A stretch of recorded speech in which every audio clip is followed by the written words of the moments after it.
Olá, meus caros, tudo bem com vocês? Quero falar um pouquinho com você nesse áudio sobre uma das hipóteses de intervenção de terceiros previstas no Código de Processo Civil. Eu vou falar sobre o chamamento ao processo. O chamamento ao processo faz parte do rol das intervenções de terceiros, tal qual previsão lá do artigo 130 e seguintes do Código de Processo Civil.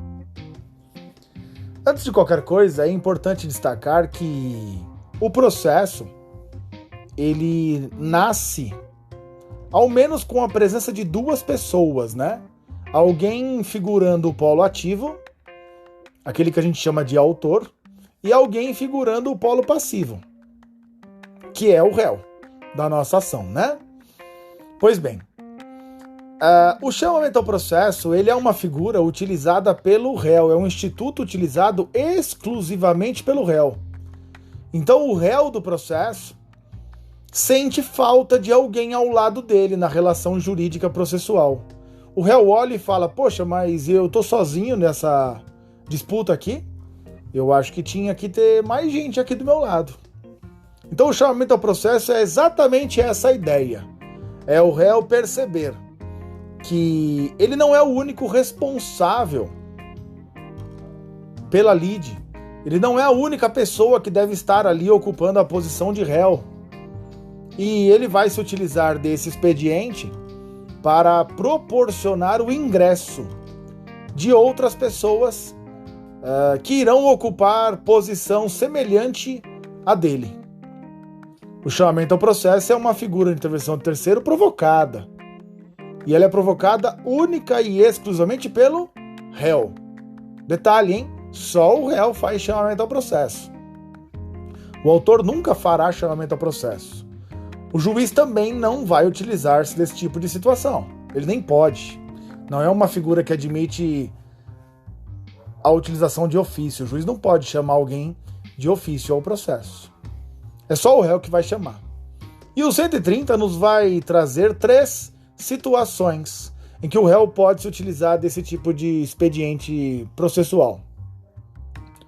A primeira e a segunda estão relacionadas ao contrato de fiança. Contrato de fiança, você sabe mais ou menos como funciona, né?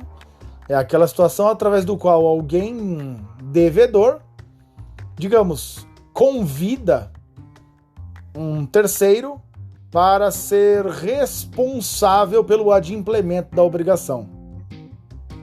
Eu costumo brincar que é um baita de um convite ingrato, um convite bem estranho, né? Porque imagina só quando alguém chega para você e fala assim, escuta, você podia ser meu fiador lá. Aí você pensa e fala, mas como é que funciona isso daí?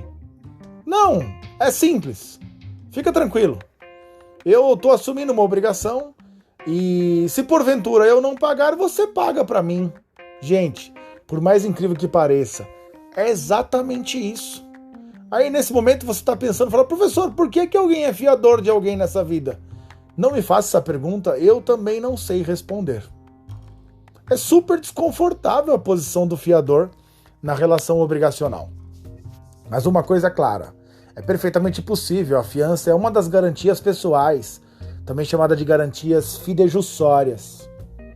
Fato é que, se porventura o fiador assumiu essa condição e o afiançado não a paga com o que ele está obrigado, surge para o credor a oportunidade de cobrar aquilo judicialmente. E o que o credor geralmente faz? Ele cobra o fiador direto.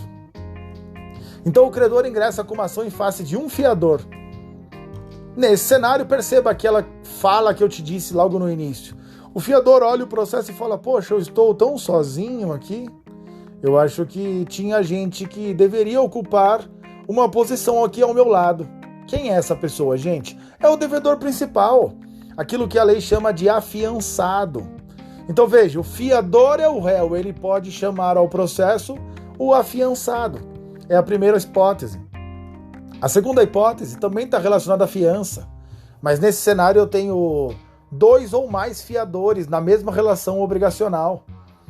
E quando há a propositura da ação em face de apenas um fiador, pela legislação, ele pode proceder o ingresso dos outros fiadores, que também são responsáveis iguais a ele pelo adimplemento da obrigação. E por fim, a terceira hipótese é a mais abrangente de todas, né? Porque ela garante a oportunidade de um devedor solidário que foi posto como réu no processo de forma individual, proceda o convite, o ingresso de outros devedores solidários. Então o fiador chama o afiançado, o fiador chama outros fiadores, o devedor solidário pode proceder o chamamento de outros devedores solidários. Essas são exatamente as 3 hipóteses em que se admite o chamamento ao processo no processo judicial, digamos assim, né? No Código de Processo Civil. E perceba que o principal objetivo do chamamento ao processo é, de fato, compartilhar a responsabilidade, né? Eu sempre gosto de dizer, o cenário é, eu até devo, eu até sou responsável, mas eu não devo sozinho. Eu não sou o responsável sozinho. Então eu vou e procedo o convite, eu vou convocar, eu vou pedir ao juiz para que ele cite esses corresponsáveis. Cumpre destacar, por fim, que o chamamento ao processo há um momento adequado para proceder dessa forma.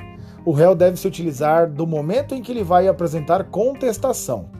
Então o chamamento ao processo deve ser feito na contestação. Passado esse momento, o réu não pode mais chamar ninguém ao processo. Então, até a contestação, e na contestação ele pode proceder ao ingresso de corresponsáveis. Depois da contestação, já era. Ele perdeu a oportunidade de convidar esses terceiros para integrar a relação jurídica processual. Tá bem? Eu te vejo numa próxima. Valeu, até lá. Tchau, tchau.